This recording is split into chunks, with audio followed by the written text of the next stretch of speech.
Our Story Productions presents Martin County on TV, spotlighting the organizations, businesses, and citizens who are making a difference in our community today. And with interviews and stories done by local television shows over the last 25 years, here you're sure to learn more about the county we call home. Get ready, for this is Martin County on TV.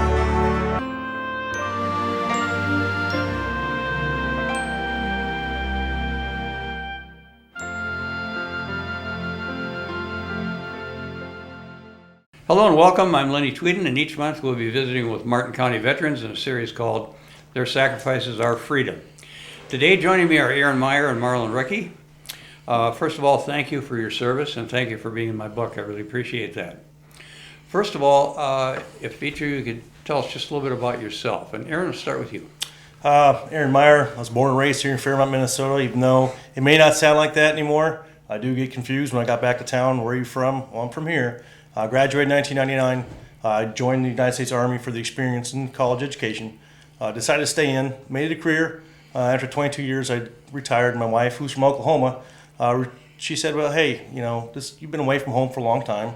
How do we move back to Minnesota? I said, okay, let's go do that. So when I retired, I came back to Fairmont, and I've been enjoying the retired life a little bit here. So okay. Good, thank you. Marlon? I graduated from Mapleton High School in 1965. Went on to Mankato State University, graduated from there in 1969. Then the Army draft got a hold of me that summer. And big government job? Yeah, it was my first job. And from there I went into basic training at Fort Bragg, North Carolina. Advanced infantry training at Fort Polk, Louisiana. And from there I went to Vietnam. Very good. Then if we can talk a little bit about your military experience, what primarily did you do while you were in the service? Where and when you served? I know you mentioned a little bit about that already. Maybe some memorable experiences or things that you think would be important to discuss. So, Aaron? So it's a long conversation. It's 22 years is a very long time to go over, but so after I joined the military, I went to basic training in the EIT, advanced training at Fort Leonard Wood, Missouri. As a military police officer, so I enlisted as first. So I got out of basic training in EIT.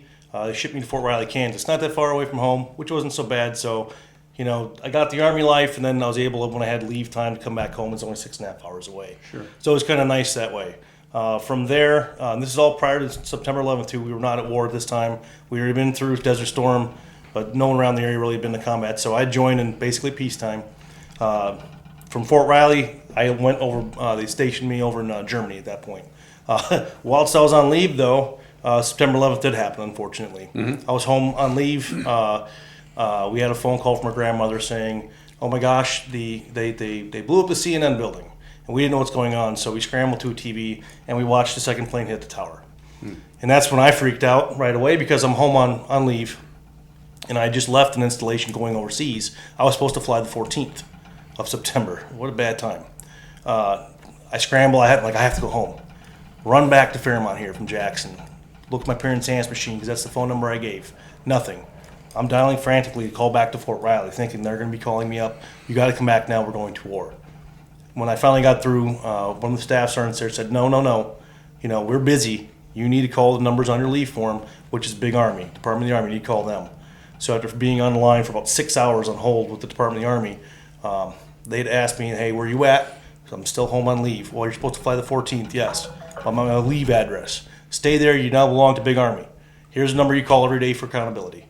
So every day for 4 hours, still on hold, just to call them saying, hey, I'm alive. I'm still at my home station. And then they were working on getting me flights. And then the 21st of September, I flew to Germany. Whilst I'm in Germany, I'm doing my normal MP business like I had been doing. And everybody there was on pins and needles. Now, everybody it was live during that time. I can't say everybody nowadays because I know if somebody could be born in 2000 and didn't know anything about it, now they're 20s. Anybody that's alive during that time knows that it was very contentious at that time. We were on edge. We were on edge in Europe. We expected to go to war. We already sent, by the time I got to Germany and started working, by October we had special forces in Afghanistan. And we all expected, okay, we're going to train up, we're going to go Afghanistan. And then we didn't. And then as part of the 1st Armored Division at the time, we didn't. When are we going to go? We have no idea what's going on. We start more of our training up like we always did anyway for combat, because that's what the Army does. And in the middle of our rotation to Grafenwehr, Germany, which is the big training area in Germany, they changed all of our scenarios up because we had been for Russia, counter Russia, changed it all up. Well, what's going on? Now you're changing for the desert. Interesting. For the next 3 months, we're training up harder than we had been before. What's going on? This is not. Okay, are we going to Afghanistan? And no one would tell us anything. They said, no. We started watching the news, now you're going to Iraq. In 2003, I deployed at the 1st Armored Division to Iraq. We got there at the end of April, as 3rd ID had already smashed through and just went straight to Baghdad and took out everybody in their path, along with the Marines. The 3rd ID did the brunt of that work. We got in right after them. After we got unloaded in Kuwait, we spent a couple days, got our vehicles, we pushed into Iraq with the 1st Armored Division MPs. We escort people up the routes. So we were escorting everybody to get to Baghdad, to take over from 3rd ID. When we got in, most of what we saw, you'd think combat right away. You see all the movies. You were in Vietnam, whole different story. I know you saw a lot of combat. But when anybody else, you see it, you think, oh man, it's going to be so bad. We drove across the border. What we saw at first, and the 3rd ID saw it differently. When we drove across, though, it was mostly refugees, people coming out that were hungry and starving. They were trying to mob our trucks and steal our stuff because they were hungry and they wanted water. Through Basra and up to Baghdad. So we didn't see a lot. We got some pot shots. We were just escorting people the first part of that war. We started seeing a lot of stuff with the insurgency when it started kicking off a few months later.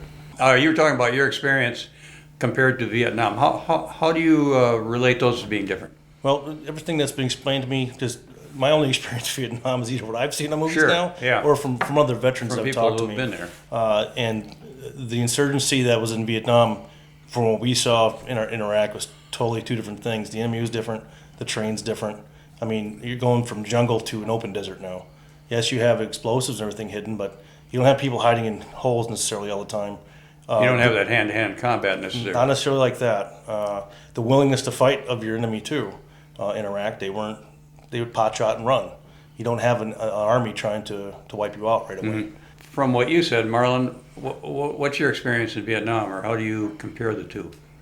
Well, from Fort Bragg, North Carolina, I went down to Fort Polk for advanced infantry training, and checking in down there, they needed a clerk at Special Troops Headquarters, and they asked me if I would mind doing that instead of being in the infantry, and I said, you bet. So I ended up being on the job training down at Fort Polk, Louisiana, and I was then shipped out, and I went to Vietnam, and I was fortunate enough to end up being stationed at the headquarters of the Army at Long Binh Post, and I worked in the Personal Actions Division of the headquarters of the Army for the full year I was there.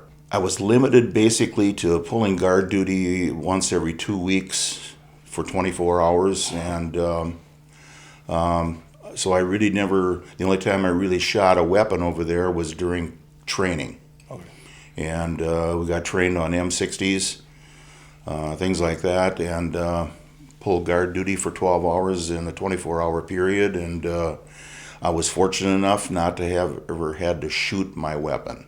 I worked in the Personal Actions Division of the headquarters, and my duties included non-supported dependents. A lot of soldiers went over there to get away, and of course they would stop their allotments to their families, and I had to find them and get their company COs to counsel them, and then I told them, well, whether you're counseled or not, the money is going to your families.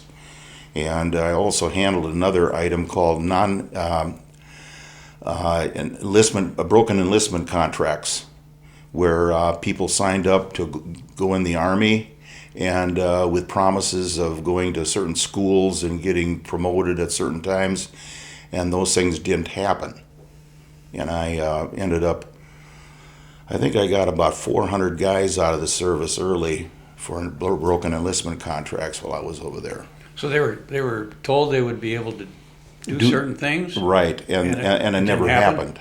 And it wasn't through no fault of their own. Okay. And they got an early release as a result? Right, most of them already had 2 years in. Okay. And so if they were a 4-year enlistee and they didn't get whatever they were promised, they reverted to a 2-year status. And most of them, as soon as I signed off on it and went through headquarters, they were released. Sure. And they got out of the service right then. In terms of your entering the military, Marlin, you were drafted. Correct. And you volunteered. Yes, sir. How is your reaction to that, to the draft and to volunteering? What effect do you think that had on each of you? Well, it changed my life. That's for sure. Well, in college, of course, it was called a 2S deferment, which gave you 4 years to get your degree. And if you didn't get it in 4 years, too bad. They were going to draft you. And so it behooved you to not slough and get it. And as soon as I graduated, I was drafted. So in many cases, somebody that was drafted, myself included, may not have entered the military. So what prompted you, Aaron, to want to go into the military, since you weren't under the draft? I did it because my father, my grandfather, my uncle, multiple other relatives had some sort of service in the past. You have a family history then? Yes, family history Serving. in my family, and there was no illusion about what the military was. But I joined because of the family history. There was experience to be had. The military's great. They teach you a skill, Right. And then there's the college money. Did I do it for patriotism at first? No, I didn't. I was a dumb kid. I was coming straight out of high school, and hey, this is easy way to get college money, get experience. They're going to train you great. Right. And I think I know everything, and that's what I'm going to do. Sure. So, Well, kind of what you can see is Marlin, you had a desk job. When I was in, I had basically a desk job. You had something different. A couple of people we talked to earlier were in Vietnam on the front lines. But it all works together. It's like a team, because no matter where you're at, if the other individual and the other type of work isn't doing what they need to do, it's not going to get done. Thinking back to your time in the service, what would you characterize as maybe your most memorable event, or the most memorable thing you encountered, or most influential perhaps? there's been again multitude of things in 22 years. I got to meet President Bush in Iraq. That was neat. It just happened because we were working protective services for a general, and before he'd come for that Thanksgiving in 2003, the general asked us, "Hey, do you guys want to eat here at our base, which was outside of Baghdad?" It wasn't great. It was a mobile field kitchen. And it was the food. Don't get me wrong. The food is better than eating MREs all the time, but when you have an actual hard dining facility that's contracted, the food is so much better. What do you want to eat here at this mobile kitchen trailer with the Army cooks? Again, not bad. It's not, you have a contracted place. Or do you want to go to Baghdad and eat the contracted place? We said, not a question, sir. We'll go to Baghdad. We'll take you through harm's way to get to Baghdad. Yeah. Or you can fly and we'll drive through harm's way. It's no problem. We want to go eat here. Sure. We'll put our lives in line just to go eat good turkey up here. He said, well, good, because something historic's going to happen. And we couldn't figure out for the life of us what that meant. What is he talking about? Now, that's called OPSEC. It's Operation Security. He let a little bit slide to us at first, a little grandule.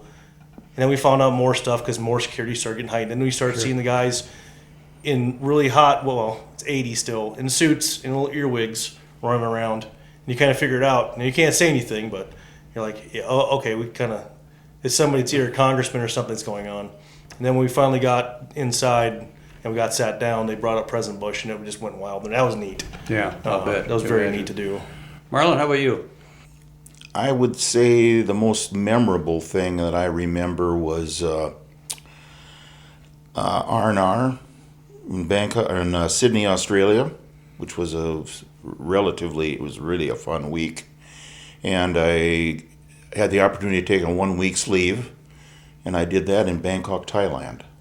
So I saw 2 parts of the world I may never get the chance to see again, but it was a great time. I grew up a lot in the military. I thought, well, when I graduate from college, I'm growing up. I wasn't even close. Yeah. I found out what the world was about. We were in a little incubator here in southern Minnesota. Right. That's where I grew up, and I'm back here. But I did learn a lot. Safe to say that military experience had a major influence on our lives? Our life? Yes, Your it life? did. The one thing that I really remember was the day we flew home. We landed in Seattle, and they wouldn't let us go right to the concourse. They had us get out of the plane on the tarmac, and the protesters were throwing eggs and tomatoes and everything at us, calling us baby killers. And I thought, wow, I'm so glad to be back here. And then this happens. It was disgusting. Yeah, I've never understood why that was the way it was. I happened to be in the Coast Guard in Cleveland, and they were treated with so much respect. It was just amazing. And why military was treated that way when people in the Army, Marines, Air Force, Coast Guard, Navy, they didn't cause what was happening. It's like, what if any of those protesters got drafted? Now you're in the same. You gonna throw those eggs out yourself? No, you don't get the choice. Especially when you're drafted, you don't get the choice. You're doing the job you were given. Okay, thank you, Aaron and Marlin, for your service, and thank you to our viewers and our sponsors, the Mike Gary family, Sweet Financial Partners, Erpelding Boyd and Company CPAs, Lucy Prentice, American Legion Post number 36 of Fairmont, for making this show possible. We'll see you again next time on Their Sacrifices, Our Freedom.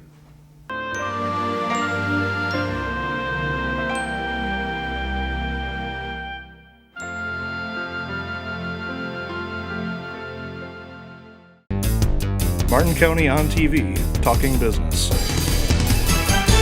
Hi, I'm Sara Pierce here with Pierce Accounting and Tax Services. Welcome to the newest episode of Talking Business here in Martin County. Today I have with us Marsha, who has opened up a new business downtown, and she's going to tell us all about it. I'd love to. I guess the reason why I wanted to own and operate my own boutique is, as far back as I could remember, I loved putting things together. I loved putting outfits together. I loved sewing. I couldn't sew, but I liked to do it. And I just love seeing before and afters. I love seeing, like if I paint a room, it goes from black to white and it changes everything. That's kind of how I look at my boutique is I love to see when people walk in and they're looking for a particular something and they don't know what they want or they're not sure how something's gonna fit, and then we find that perfect outfit and we find that perfect fit, and it's almost like they walk out a different person. And sometimes I wish I could do a before and after of people who walk in. And I like to do that not only just for clothing, accessories. I do that with decor and, just giving gifts. Yeah, you should talk about your new space. I was in there, and you have a lot of different varieties in there, and it's really nice to see. So, what are the other items you have? Basically, I just wanted to kind of fill this larger space with things that people would like to add. You bought your building and you're downtown. Why downtown?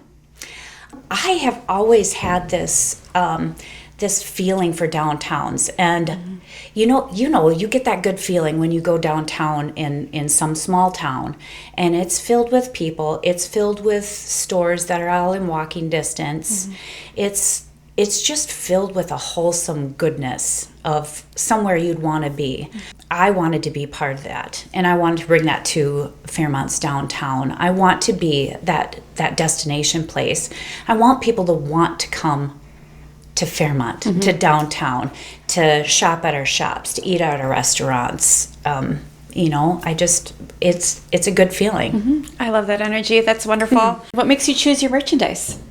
In the beginning, it wasn't super easy. Of course, when I bought the store, there was already some merchandise in there.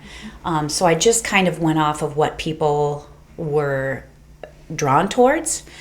And now, getting to know my clients, the customers, and things that they like, it's getting a little bit easier to bring in things that they want. One thing that I can say is that makes us a little bit unique is that I don't order 30 of one item. don't order 10 size runs. I want people to be original. I want them to want that because they don't want to miss out on it. You know, I think there's something to be said about being original. Yeah, absolutely. You should tell us about the name of your store. So Booj, B-O-O-J, stands for be original or jealous. So, I mean, that goes back to what I was just saying, is that since I don't have 30 of one piece, you know, when you see it come to the store and you want it, I would suggest you get it, because you might go next week seeing somebody else walk down the street going, dang, I should have nabbed that up. And I've had that happen. Yeah. So, and I do that for the good of the community. You know, I just want people to not all be dressed the same and look the same. Yeah. So. I love that. That's a great story behind your name. Thank you. Another thing you've been doing is you design baskets. So that really is kind of my passion, and putting things together in gift baskets, whether it's for a sweetheart gift or a housewarming gift or a just because gift. I love putting those things together. And one thing that I thought of that I just assumed that everybody had this ability. No. They don't. Nope. I just assumed everybody had, so I didn't think it was special. I didn't think that it was needed. And now that I've been doing this and putting gift baskets together for people, I feel like it is a gift that I can give people. So when you say gift baskets, you mean like this one I have here? Exactly. These are the kinds of things that I love putting together. So this one has, say, a wine glass in it that says home is where the wine is. Perfect. We can also put in a piece of jewelry depending on who the gift basket is for, and we can cater to them. Okay.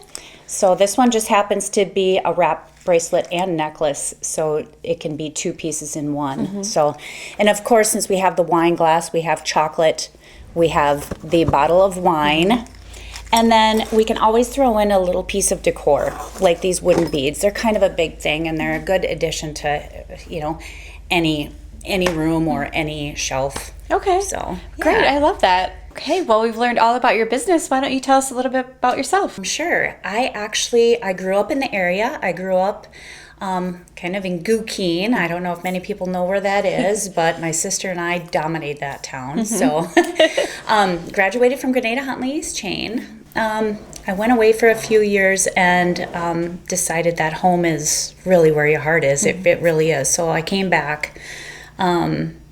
I met Adam and we got married last year. So we got married in August. I took over the business in September, and then I bought the building in October. So family life has been busy. Personal life has been busy. So I have 3 kids. I have Brody, Garrett, and Kobe. Okay. Brody just moved back from the area, is living in Blue Earth now. Garrett is in the area, bought a house in Fairmont. Kobe bought a house. Like, all my kids are growing up and living in the area, and I really love that. Well, it's wonderful to have you and your whole family all here. Fairmont is really lucky to have you guys here. So thank you for all that. And it's been great learning about your business and about you. And where can people find you? We're located at 115 Downtown Plaza here in Fairmont. If you want to physically come in and see us, that would be wonderful. We love visitors and we love to help people there.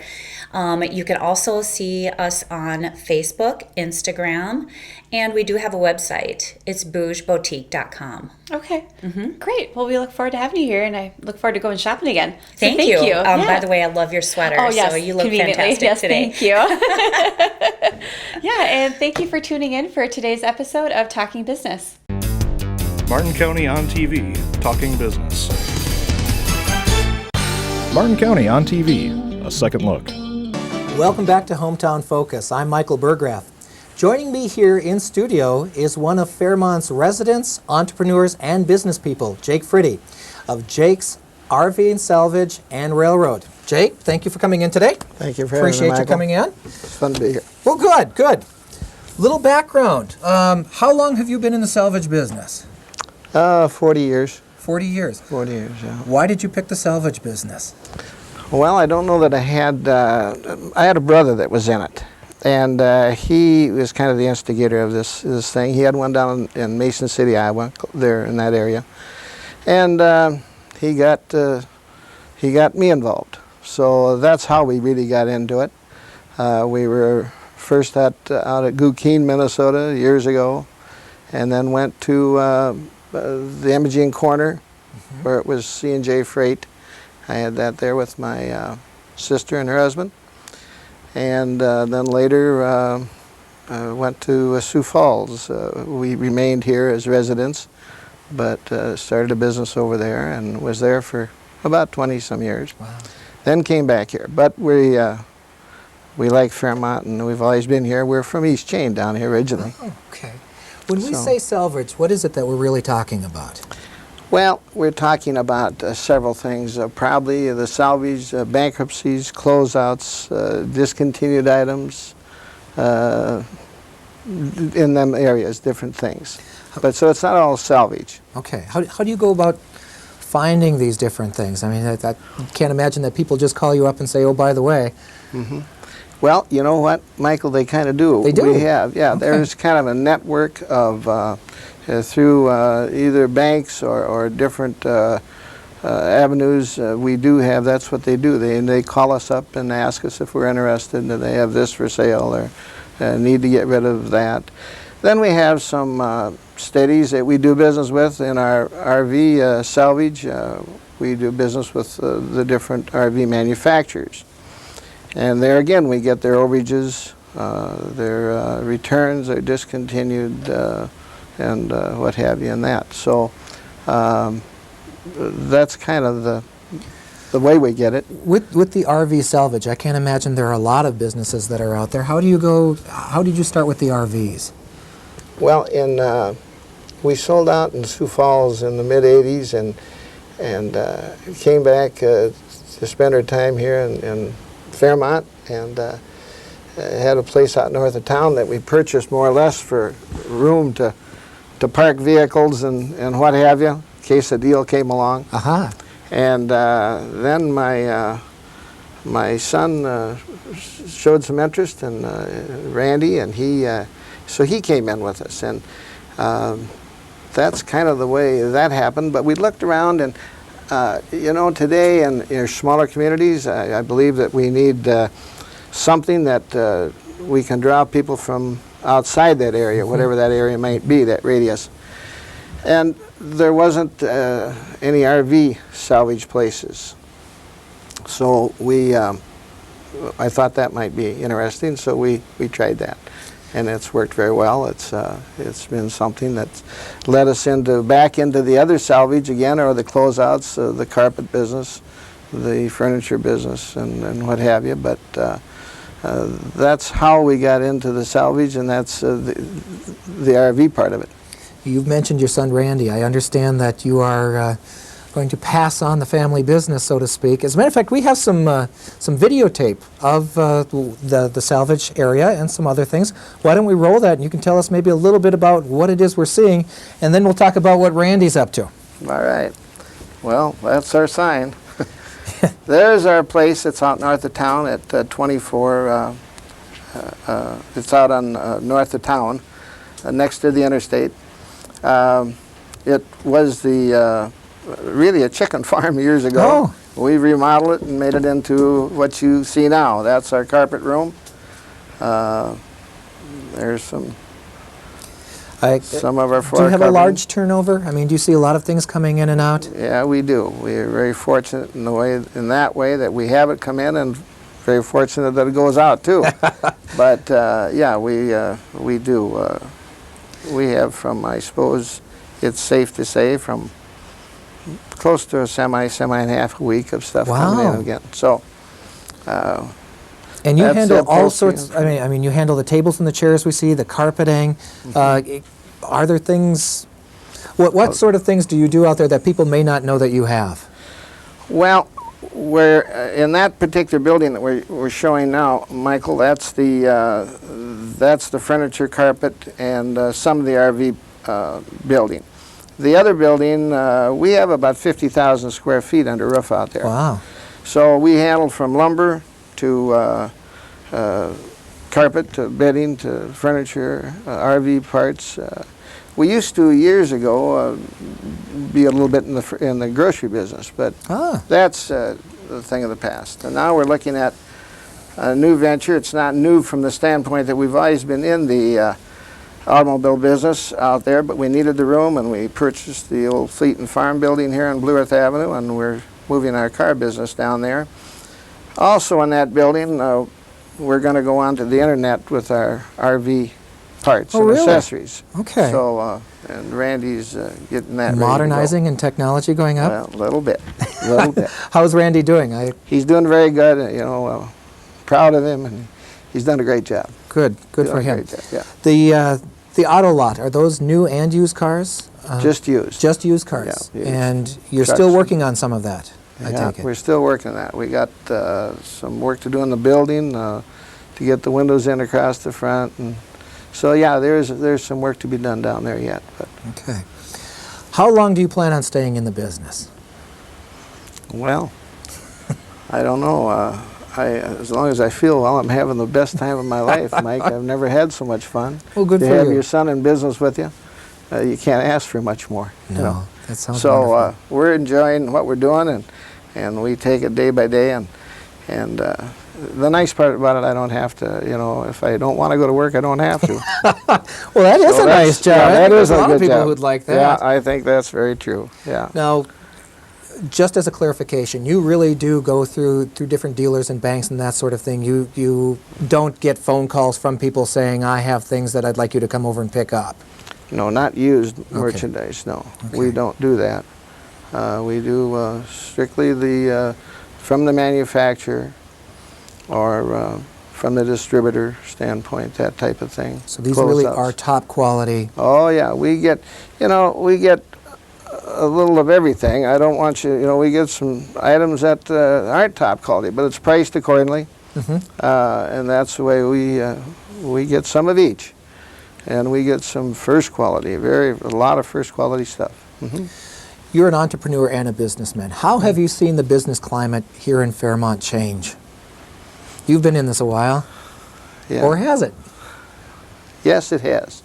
I see our community as a whole changing a lot. I see a lot of neatness. I see a lot of pride going into our area, whether it be Sherburne, Blue Earth, Fairmont, the whole area. I just see our agricultural, the rural area. I see pride going in that. I see a lot of it.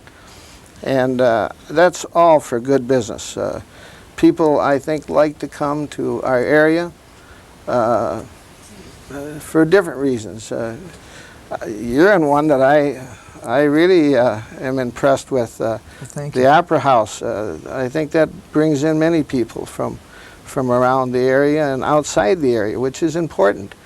When we mention that, we have the RV Salvage. We ship from quite a ways. We ship quite a ways out to different states, and so it's important that we have that type of interest. And but yours is a very good example. Well, thank you, Jake. I want to thank you for coming in today. It was a Thank you for pleasure having me. meeting you. Really do appreciate it. Martin County on TV, a second look. Well, there you have it, another episode of Martin County on TV. We hope you enjoyed this episode, and we welcome you to tune in again. Thank our sponsors for making this happen, and remember, it's not just the past, but the present that tells our story.